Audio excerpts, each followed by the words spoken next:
esposa, cuando estudio la palabra de Dios, me gusta escudriñarla, buscar, hacerle preguntas, el porqué de las cosas que sucedieron. Y a Dios gracias que tenemos un material inmenso. Nuestra iglesia cuenta con un material inmenso que nos ayuda a poder algunas de estas preguntas que encontrarles respuesta. Tenemos el Comentario Bíblico Adventista, maravilloso libro, y tenemos el Espíritu de Profecía. Y nos vamos a centrar en el capítulo 14, versículos 22 al 33. Esta historia ustedes se la pueden de memoria. Y es Jesús anda, ¿qué? Sobre el mar. Lo único que yo sé que ustedes y yo hemos escuchado muchas predicaciones, muchas enseñanzas de esto, pero esta mañana quiero que al estudiar, al leer estos textos, como suelo hacerlo en mi casa cuando estoy estudiando, nos adentremos, nos concentremos, nos ubiquemos ahí justo donde sucedió este incidente, este milagro, y que imaginemos que estamos y somos testigos presenciales de este gran acontecimiento. Eso nos va a ayudar mucho para poder, ¿qué? Aprender y sacar preguntas y respuestas. Sé que ya cantamos, sé que ya oramos, pero no está de más tener una oración antes de abrir la palabra de Dios. Inclinemos el rostro. Padre que estás en el cielo, te damos gracias, Señor, por tu amor, tu misericordia, tu paz, tu perdón. Nos presentamos esta mañana humildemente para honrar y glorificar tu nombre. Queremos abrir este libro maravilloso, esta historia sin fin, esta carta de amor. Pero humanamente no estamos capacitados para comprenderla. Y es por ello que rogamos la ayuda de tu Espíritu Santo para que pueda abrir nuestra mente, nuestro corazón y al estudiar estos textos, comprenderlos no con ojos humanos, no con visión humana, sino con una visión espiritual. Te lo pedimos y te lo rogamos en Jesús. Amén y amén. Vamos a leerlos y luego vamos a ir descifrando de estos versículos lecciones maravillosas. San Mateo, Evangelio San Mateo, capítulo 14, versículos 22 en delante. El título dice, Jesús anda sobre el mar. Y vamos a leerlos. Vamos a leerlo de corrido y luego vamos a ir detallando. Dice, enseguida Jesús hizo a sus discípulos entrar en la barca e ir delante de él a la otra ribera, entre tanto que él despedía a la multitud. Despedida la multitud, subió al monte a orar aparte, y cuando llegó la noche, estaba ahí solo. Y ya la barca estaba en medio del mar, azotada por las olas, porque el viento era contrario. Mas a la cuarta vigilia de la noche, Jesús vino a ellos andando sobre el mar. Y los discípulos, viéndole andar sobre el mar, se turbaron diciendo, un fantasma, y dieron voces de miedo. Pero enseguida Jesús les habló diciendo, tened ánimo, yo soy, no temáis. Entonces le respondió Pedro y dijo, Señor, si tú eres, manda que yo vaya a ti sobre las aguas. Y él le dijo, ven. Y descendiendo Pedro de la barca andaba sobre las aguas para ir a Jesús. Pero al ver el fuerte viento tuvo miedo y comenzando a hundirse dio voces diciendo, Señor, sálvame. Al momento Jesús, extendiendo la mano, asió de él y le dijo, hombre de poca fe, ¿por qué dudaste? Y cuando ellos subieron en la barca, se calmó el viento. Entonces los que estaban en la barca vinieron y le adoraron diciendo: verdaderamente eres el Hijo de Dios. Es interesante esta lectura. Sé que la hemos leído, la hemos estudiado, pero ahora vamos a descifrar grandes lecciones que yo encontré y quiero compartir con ustedes. Número 1. En el versículo 22 dice enseguida. ¿Enseguida de qué? La primera pregunta. A mí me encanta hacer preguntas. Me encanta hacerle preguntas a la Biblia. Enseguida. ¿Saben? Lo que había sucedido recientemente era ¿qué? El milagro y la multiplicación de los panes y los peces, lo cual nos dice enseguida. El comentario bíblico nos dice que fue el mismo día. Enseguida Jesús hizo. Esta palabra es interesante. Hizo. ¿Hizo qué? Pudo haber dicho les dijo. Pudo haber dicho les ordenó. Pero dice hizo. Aquí me parece que hay un verbo imperativo. Un verbo que va ¿con qué? Con una orden. Cuando estudiamos el comentario bíblico adventista, para que tengamos un contexto amplio de lo que vamos a predicar, se nos dice que el Señor Jesús había realizado la multiplicación de los panes y de los peces.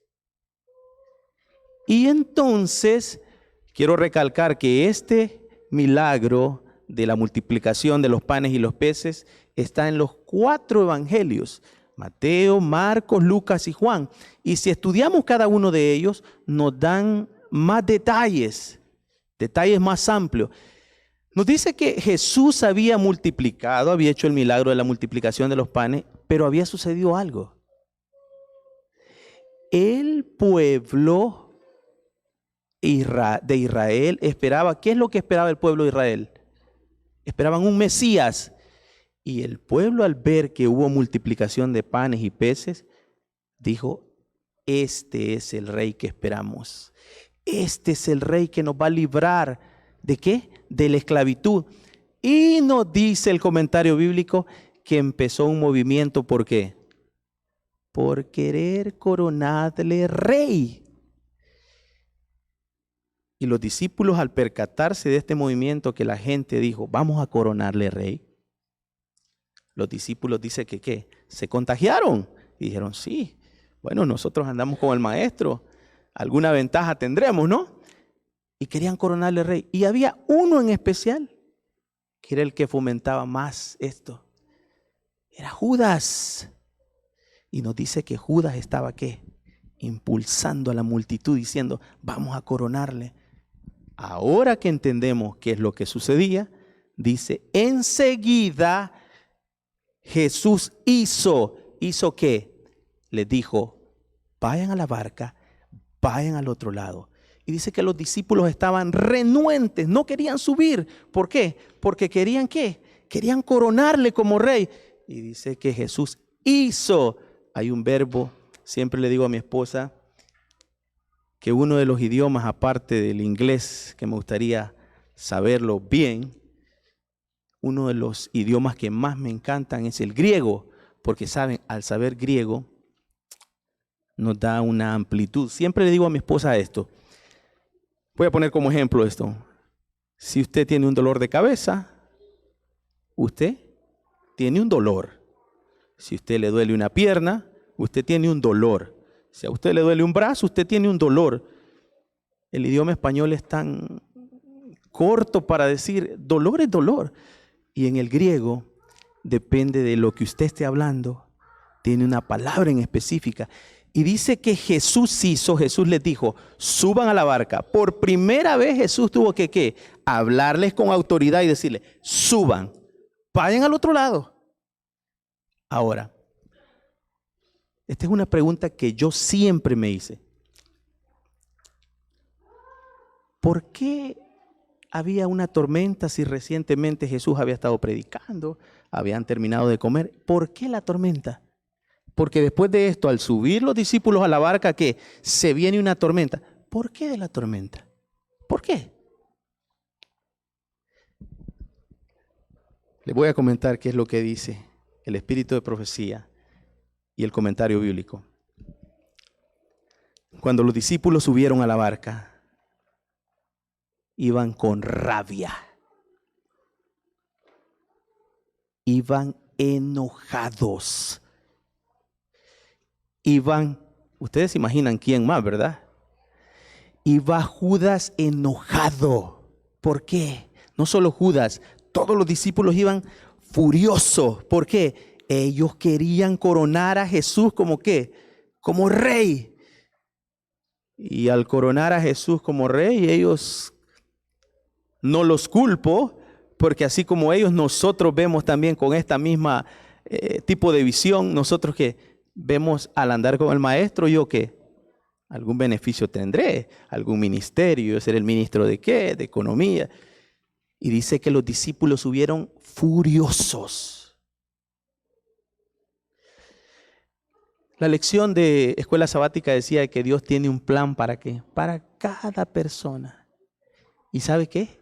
Dios en su infinita sabiduría permite que esta tormenta venga. Y entonces los discípulos en uno de los evangelios dice que iban para Betsaida, en otros dice que para Genezaret. El tiempo, la distancia de donde estaban hasta donde iban era de 4 a 5 kilómetros, lo cual estos pescadores profesionales pudieran que haberlo hecho, dice, en 2 horas. 2 horas. Pero como se viene la tormenta, ellos desisten de usar las velas y empiezan ¿qué? A remar. Están furiosos, no lo olviden, están furiosos, están enojados. ¿Por qué? Porque ellos querían que coronar a Jesús como rey y empiezan a remar y a remar y a remar. El viaje que usualmente duraría 2 horas, llevaban 8 horas remando. Y no 8 horas en condiciones naturales. 8 horas con una tormenta terrible. Ahora que yo estudio esto me doy cuenta que Dios utilizó la tormenta ¿para qué? Para apaciguar el enojo que ellos llevaban. ¿Dónde? En su corazón. Si ellos suben a la barca, voy a ejemplificar esto. Voy a utilizar algunos nombres. No pienso que las personas son así. Simplemente voy a utilizarlo a manera de ejemplo. Si el hermano Samuel, el hermano Ruiz y yo nos subimos a la barca, somos discípulos, imaginemos, del maestro, y vamos enojados, ¿qué es lo que va a provocar ese viaje de 2 horas? Vamos a empezar a hablar. ¿Qué vamos a empezar a decir? Hermano Samuel, ¿y usted qué piensa? ¿Por qué el maestro? Y el hermano Ruiz dirá, ¿pero por qué si este es el Mesías que esperamos? Ahora, eso es lo que haríamos si vamos en condiciones naturales. Si nos subimos los mismos personajes siendo discípulos del maestro en una situación caótica como una tormenta, ¿ustedes creen que vamos a tener tiempo de empezar a decir, y el maestro, ¿a dónde va a ir enfocada toda nuestra energía? Salvarse. Ahora entendemos por qué Dios en su infinita sabiduría que utilizó esta tormenta. Ahora cuando leamos esto vamos a entender que Dios quería con esta tormenta que apaciguar el enojo del corazón. Vamos a avanzar porque el tiempo es mi peor enemigo y dice la lectura, versículo 23, despedida la multitud subió al monte ¿a qué? A orar aparte. Jesús oró por 2 razones. Número 1, Él necesitaba que sus discípulos comprendieran cuál era su misión en esta tierra. ¿La misión de Él qué era? ¿Venir a establecer un reino terrenal? No. Si lo coronaban como rey, tanto tú y yo estamos, ¿qué? Al horno. Estamos al horno. Porque Él hubiera establecido un reino terrenal. Entonces Jesús quería que sus discípulos comprendieran su misión. Y número 2, Él oró para pedir dirección de lo alto. Y dice, la lectura avanza y dice en el 24, y ya la barca estaba en medio del mar, azotada por las olas, porque el viento era contrario. Recuerden esto, cuando lean la Biblia, imagínense ver esa imagen. Ustedes son testigos presenciales. Imagínense, están viendo una película, están los discípulos, no está el hermano Burgos que trabaja de algo en cocina, no está el hermano Ruiz que trabaja en construcción, eran pescadores. ¿Cuál era su hábitat? El mar. Y están los discípulos. Versículo 25. Mas a la cuarta vigilia de la noche Jesús vino a ellos, ¿cómo? Andando sobre el mar. Y los discípulos, viendo andar sobre el mar, se turbaron diciendo, ¿qué? Un fantasma. Y dieron voces de miedo. Pero enseguida Jesús les habló diciendo, tened ánimo, yo soy, no temáis.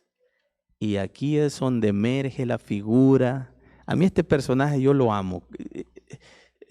Hay características que nos asemejamos entre él y yo. Y cuando yo espero en Dios que pueda alcanzar la salvación, yo le quiero hacer tantas preguntas a Pedro, porque es que él actuaba sin pensar.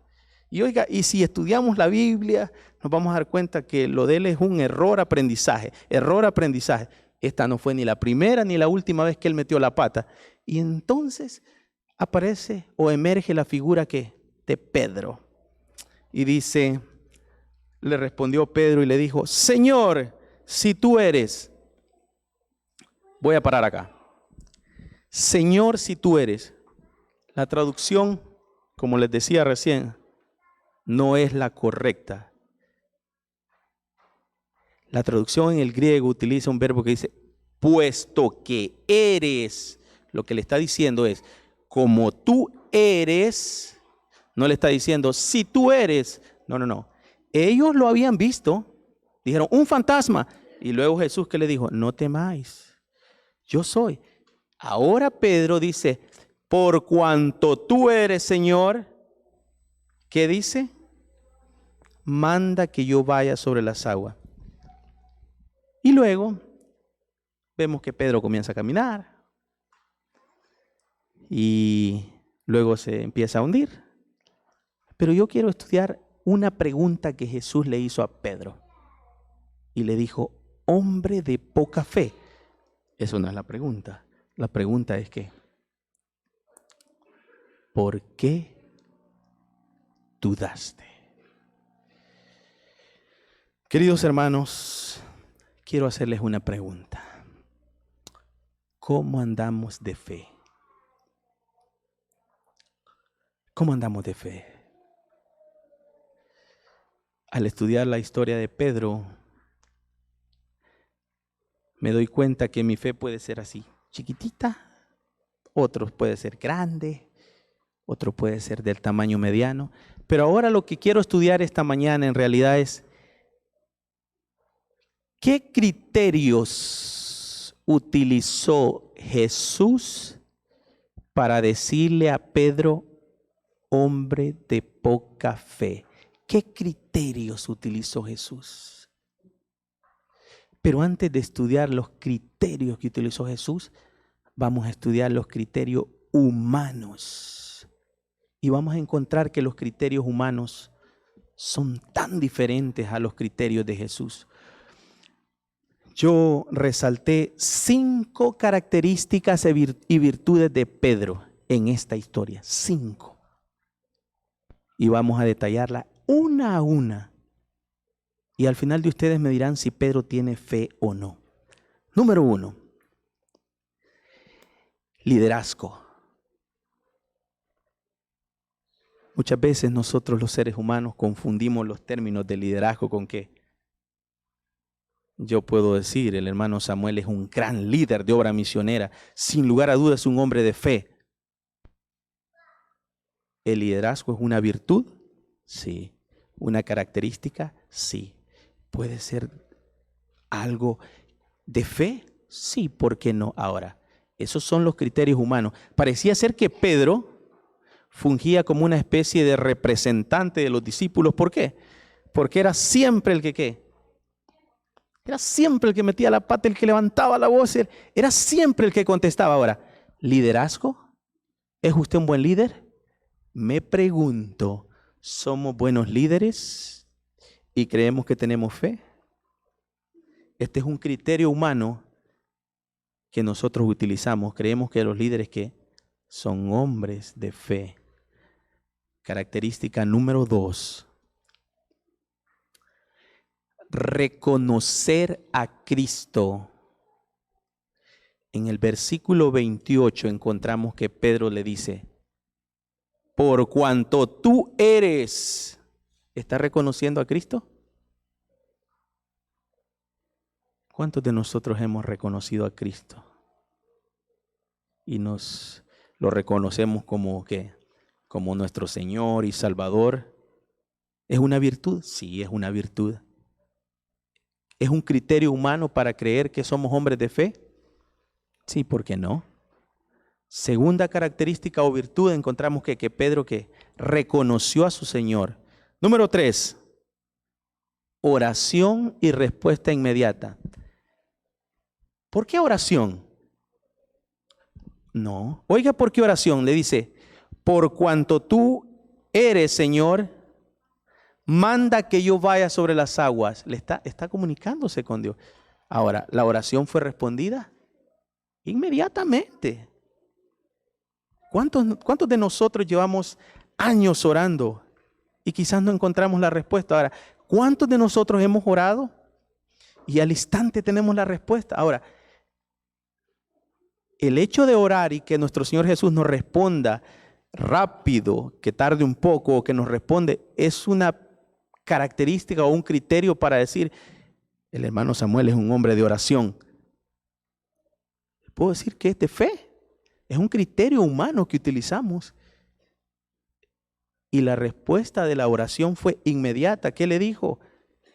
Ven. Tercera virtud. Era un hombre de oración. Y ahora, en base a la oración, nos damos cuenta que era un hombre que de confianza. ¿Por qué de confianza? Jesús le dice, ok, Pedro, ¿tú quieres venir? Ven. ¿A ustedes se les olvida cómo estaba el clima? ¿Cuál era la situación en el mar? Era un caos. Tormenta, viento. Hay una de las cosas que de chico aprendí a nadar. Mi padre y mi madre me pagaron para que yo pudiera nadar, aprender a nadar. Y siempre que voy, si hay un lugar en el mundo, para mí es el mar. Pero tengo un respeto por él. Y cuando era chico yo recuerdo que mi padre iba atrás de mí cuando íbamos al mar y decía, hasta ahí nomás, hasta ahí nomás. Y decía yo, mi viejo no entiende, no me deja disfrutar. Y qué casualidad que yo repito el mismo patrón, hasta ahí nomás, hasta ahí nomás. Lo que les quiero decir es de que el mar era un caos y Pedro tuvo confianza. ¿Por qué? Porque aún y contra las circunstancias, Pedro ¿qué? Así como hablaba, que actuaba. Y Pedro dio un paso de fe y dijo, voy para allá. Y bajó de la barca. ¿Es una virtud? ¿Es una característica humana? ¿Era un hombre de fe? Sí. Y la última, que todas van asociadas una tras otra, que es el milagro. ¿Por qué el milagro? Y es que ustedes ven normal, se ve cada cuanto alguien caminando sobre las aguas. Era un milagro. ¿Y Pedro qué? Logró el milagro. Y empezó a caminar, y empezó a caminar, y empezó a caminar. 5 virtudes que yo le encontré a esta historia. Número 1, era un líder nato. Número 2, era un hombre que reconocía a Cristo. Número 3, era un hombre de oración. Y las respuestas eran que inmediatas. Número 4, era un hombre que de confianza. Y número 5, lograba ¿qué? Milagros. ¿A cuántos les gustaría tener la fe de Pedro? Levanten su mano. ¿A quién le gustaría tener la fe de Pedro? Amén. A mí no. Y ahora les voy a decir por qué no. Muchos dijeron amén, ¿no? Esa fe de Pedro con todas las virtudes, como la catalogó Cristo Jesús. Hombre de poca fe. ¿Todavía quieren tener la fe de Pedro? Él dijo, hombre de poca fe. Los criterios humanos, no los culpo, los criterios humanos que son que cuando vemos un líder en la iglesia, este es un líder nato, ese es un hombre de fe. Cuando vemos que alguien que reconoce a Cristo como su Salvador, ese es un hombre de fe. Y cuando vemos a alguien que ora mucho, que es un hombre de oración, decimos, ese es un hombre de fe. Cuando vemos que hay confianza en aquel y se planta en los grandes desafíos, decimos, ese es un hombre de fe. Y si acaso falta más y realiza milagros, ese es un hombre de fe. Ahora, al estudiar la historia de Pedro, ciertamente reconozco las virtudes de él. Pero ahora viene la pregunta del millón. ¿Cuál es el criterio de Jesús o de Dios para evaluar nuestra fe? ¿Cuál es? Estudiamos todos estos criterios humanos y nos damos cuenta que la fe de Pedro fue catalogada como que, como poquita. ¿Cuál es el criterio que Dios utiliza para evaluar nuestra fe? Voy a contarte una ilustración. A mí esta ilustración me cautivó. Cuenta, es de la vida real, por cierto, cuenta un conductor de televisión que conoció a un chico. Tenía 11, 12 años este muchacho. Era repartidor de periódicos. Y él llegaba al canal de televisión. El personaje, el cual nos cuenta la historia, era un movilero. Iba a los móviles. Ve que cuando hay una noticia en desarrollo mandan ahí reporteros. Él era un reportero. Y nos cuenta de que este chico llegaba todas las mañanas a repartir el periódico. Y él se le acercó y le dijo, ¿cómo estás? Bien. ¿Cuáles son los sueños para tu vida? Y el chico le dijo, yo quiero ser piloto de avión. Perfecto. Y siguió llegando. Dice que el tiempo pasó y ahora este reportero tenía la posibilidad de conducir un programa de televisión. Y dice de que el chico creció, habían pasado 4 o 5 años ya, y el papá de este muchacho era taxista, remisero le llaman en otros lugares, y dice de que el papá le dijo, ¿sabes qué? Aquí hay que ganar para la comida, para los gastos de la casa, vamos a trabajar de taxista. Y entonces el muchacho empezó a fungir como el taxista de este hombre que conducía el canal de televisión. Y dice de que él lo llevaba en las mañanas, lo recogía en la tarde y lo llevaba. Pero había una peculiaridad en él, que el hombre daba el noticiero a las 11 de la noche. Cuando él bajaba el noticiero, encontraba a aquel muchacho en el taxi, oyendo grabaciones de las torres de controles, cuando los aviones van bajando y los controladores aéreos están hablando. Y dice que le decía a este hombre, oye, ¿tú por qué no pones música? ¿Me estás esperando? ¿Estás aburrido? No, yo quiero ser piloto de avión. Y dice que él decía, bueno, buena suerte con tu sueño. Dice que el tiempo pasó y este hombre, este muchacho, siguió siendo taxista. Y resulta ser que los domingos emprendió un part-time, un trabajo a medio tiempo, y dice que él iba al aeropuerto, un aeropuerto pequeño de San Fernando, se llamaba el aeropuerto, y dice que él se quedaba viendo en las pistas Como los pájaros, para aquellos que han estudiado esto, saben que los pájaros es un gran peligro para los aviones. Y se quedaba viendo estudiando la actitud de los pájaros y cómo podían entorpecer el ascenso y descenso de los aviones. Y dice que este joven, de lo que iba ganando ahí de taxista, empezó a pagarse un curso, ¿qué? De inglés, de esos baratitos, porque para ser piloto de avión, ¿qué? Se necesita saber inglés. Y empezó a estudiar y siguió. Sacó un curso de meteorólogo, porque la meteorología es importante si usted quiere ser piloto de avión. Y dice que el papá de este joven siempre le decía, ¿qué vas a ser piloto tú? Si te subes a una escalera y te mareas, le decía, ¿cómo tú vas a lograr ser piloto? Y dice que este joven seguía. Consiguió un trabajo en ese aeropuerto pequeñito de San Fernando como ayudante de controlador de vuelo. Empezó desde muy abajo, aprendió los sistemas y luego empezó a estudiar y dice que siempre él se mantenía firme en que él quería ser piloto. Pues una vez este hombre que conducía el canal de televisión le llamó y le dijo, ven acá, yo tengo un amigo en una aerolínea muy famosa, tráeme tu currículum, tu hoja de vida, y de repente yo puedo hablar con él, te puede echar una mano y solo Dios sabe. Pues dice que este muchacho le dijo, bueno, sí, gracias. Llevó su currículum, su hoja de vida,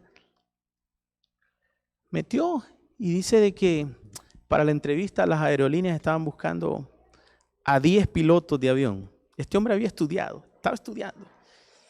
Y dice que él quedó ahí al límite. Calificaron, entraron quizás unos 400 y quedaron solo 10. Y él no quedó entre los 10. Quedó ahí en 11. ¿Y quedó ahí a dónde? En la línea. Y él siguió, y él siguió, y él siguió.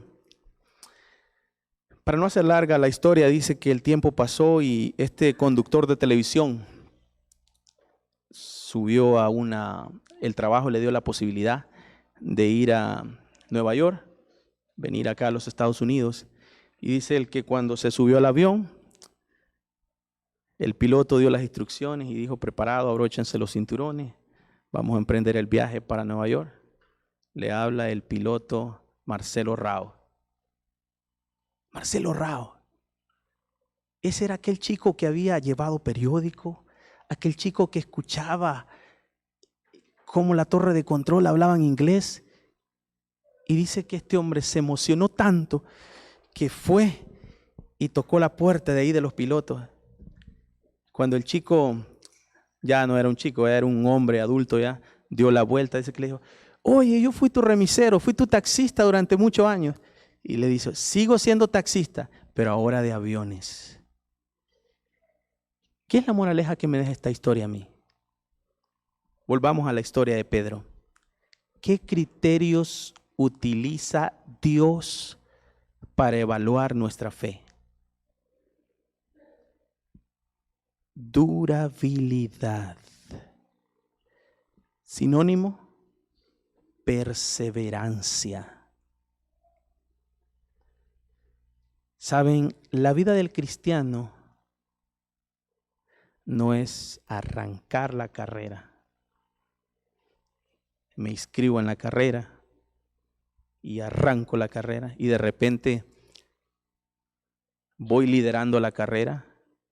De repente estoy entre los primeros, soy un hombre de confianza y voy realizando milagros en nuestro diario vivir.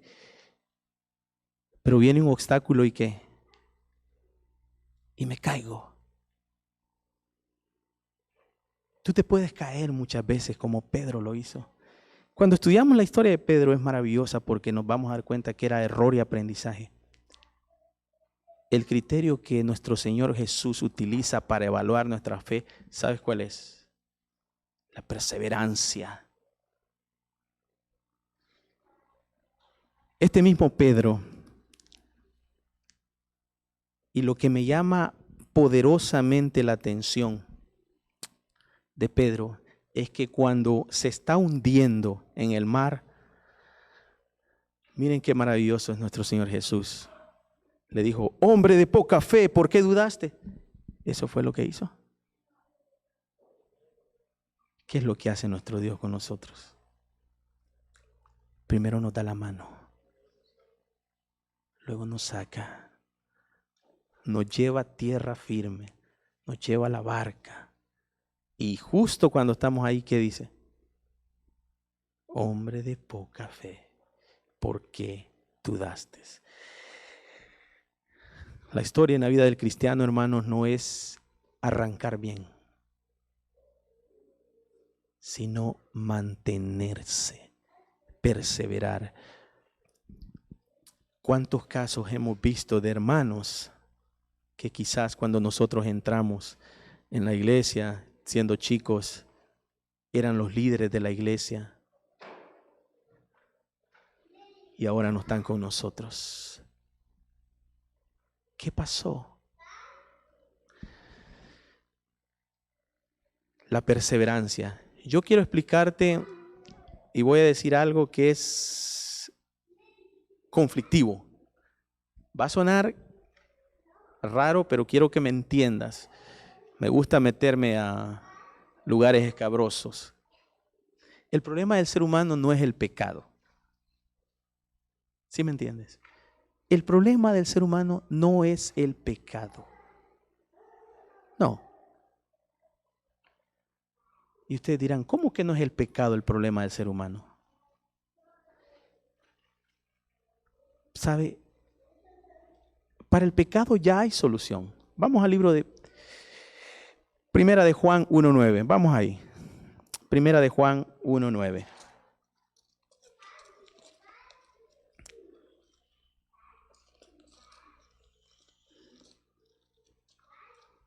Primer libro de Juan, capítulo 1, versículo 9.